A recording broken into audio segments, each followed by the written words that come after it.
सहजात्म स्वरूप परम गुरु।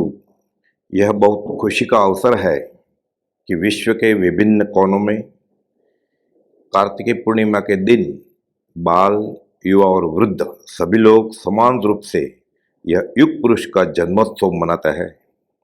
इन दिनों बोए गए अध्यात्म के बीज भविष्य में अवश्य फलेंगे और फल देंगे। परम कृपालु देव श्रीमद राजचंद्र ने स्वयं कहा है कि धर्म किसी की निजी संपत्ति नहीं है, यह उसी का है जो इसे आत्मसात करना चाहता है। परम कृपालु देव की भक्ति की ज्योति को प्रज्वलित रखना वास्तव में हर कोई साधक का एक सराहनीय प्रयास है। श्रीमद राजचंद्र परम कृपालु देव जैसा कि वे जाने जाते हैं, उन्होंने इस जीवन के दौरान मुश्किल से 3 दशकों की छोटी सी अवधि में आत्मा का सर्वोच्च अनुभव प्राप्त किया। उनके कई करीबी सहयोगियों ने उनके अवलोकन कौशल, अद्भुत फोटोग्राफिक याददाश्त, ज्योतिष ज्ञान, काव्य कौशल और साथ ही अच्छी वक्तृत्व कौशल संबंधित चमत्कारी शक्तियों को जाना और अनुभव किया और स्वयं भी मुक्ति मार्ग में आगे बढ़े। वे एक बार पढ़ते थे, एक बार देखते थे, एक बार सुनते थे और भिन्न भिन्न विषय वस्तु के सूक्ष्म विवरणों को पूर्णता के साथ गहराई से याद कर लेते थे।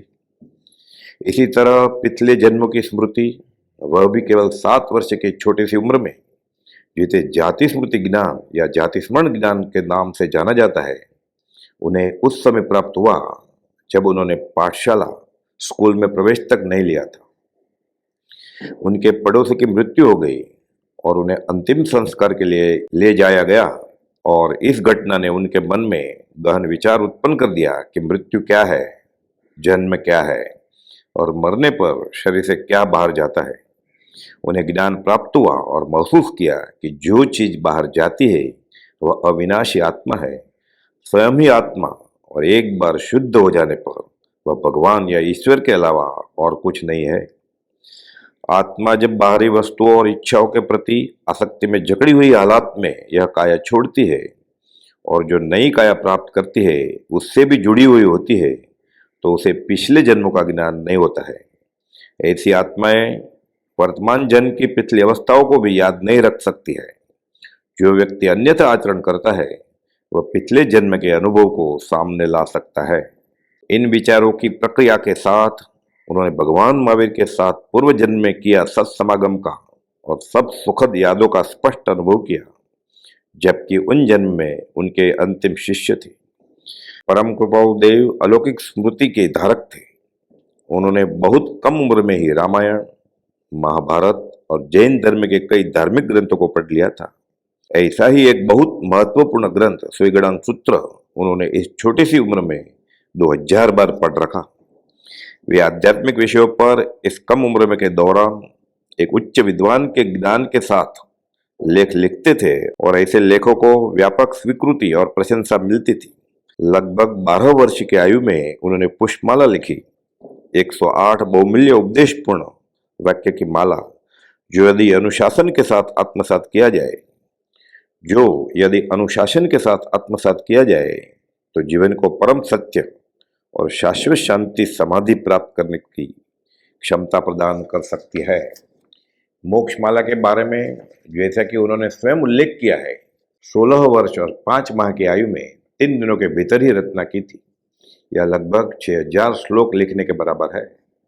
6000 श्लोक प्रमाण ग्रंथ, बिंदु में ही सिंधु। इस ग्रंथ के प्रकाशन में देरी हो रही थी, इसलिए उन्होंने भावना बुद्ध की रचना की और उन ग्राहकों को उपहार के रूप में दिया गया जिन्होंने पहले से ही अपना नामांकन कर लिया था। एक ऐसा भाव जो केवल उदार मन और व्यापक हृदय वाला अनुभवी बुजुर्ग ही दिखा सकता है। इस दौरान उन्होंने 5000 श्लोकों के नमिराजर्षि चरित्र की भी रचना की। उन्होंने बहुत छोटी उम्र में 10 साल की उम्र के पहले ही अवधान प्रयोग कर दिखाया।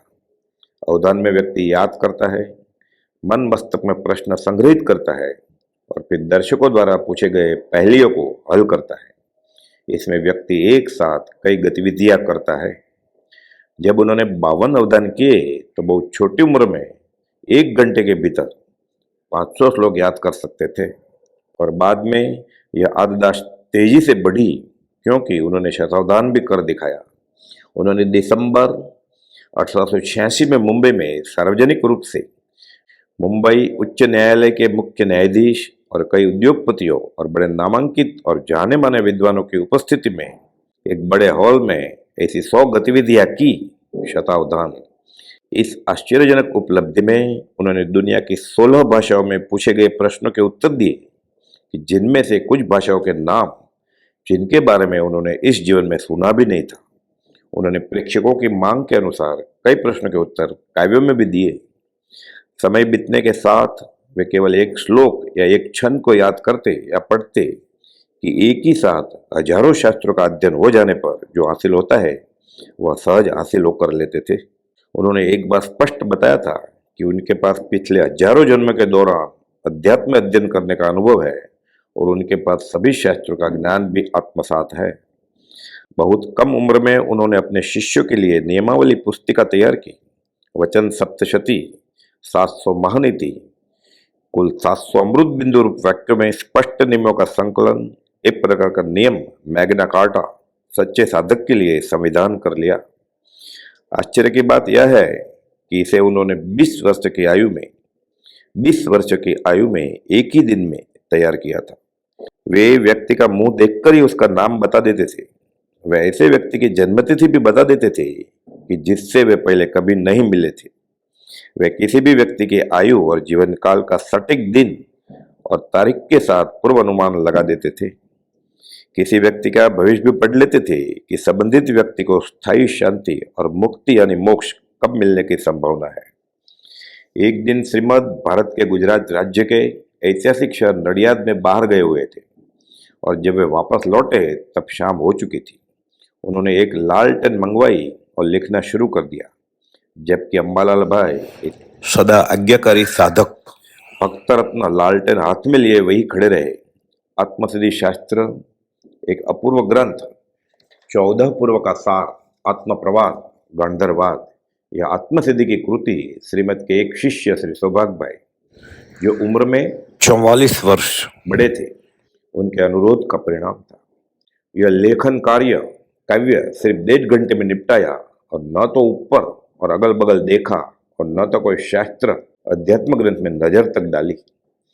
आत्मसिद्धि शास्त्र में अज्ञान अंधकार को दूर करके और जाति या पंथ के भेदभाव बिना विश्व के किसी भी कोने से किसी भी सच्चे साधक के लिए आत्मा की धारणा और आध्यात्मिक आनंद प्रदान करने की शक्ति है। उन्होंने अपने जीवन काल में अद्भुत आध्यात्मिक शक्तियों को प्राप्त किया था। उन्होंने उनमें से कुछ लोगों को, जो उन्हें पूर्णतः जानते थे, आत्मज्ञान का एहसास करने के लिए और कुछ पात्र लोगों को आत्मा का अनुभव करने के लिए प्रेरित किया। श्री लोगराज महाराज या पूज्य प्रभु श्री जी श्रीमद राजचंद्र के शिष्यों में सदा आज्ञाकारी साधक वे हजारों लोगों के आध्यात्मिक मार्गदर्शक रहे और उन्हीं के दिशा निर्देश आज भी सच्चे साधक के लिए उतने ही महत्वपूर्ण है।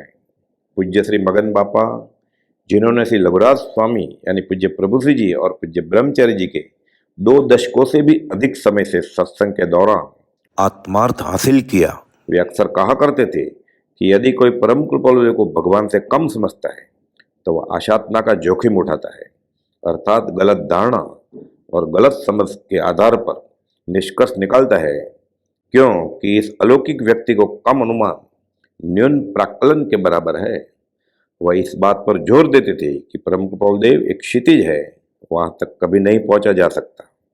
आज शुभ दिन कार्तिकी पूर्णिमा होने के कारण वर्ष 1867 इस दिन नवंबर 9 विक्रम संवत 1924 परम कृपाल देव श्रीमद राजचंद्र हम सभी को उबारने और मुक्ति मार्ग को प्रकाशित करने के लिए आए थे।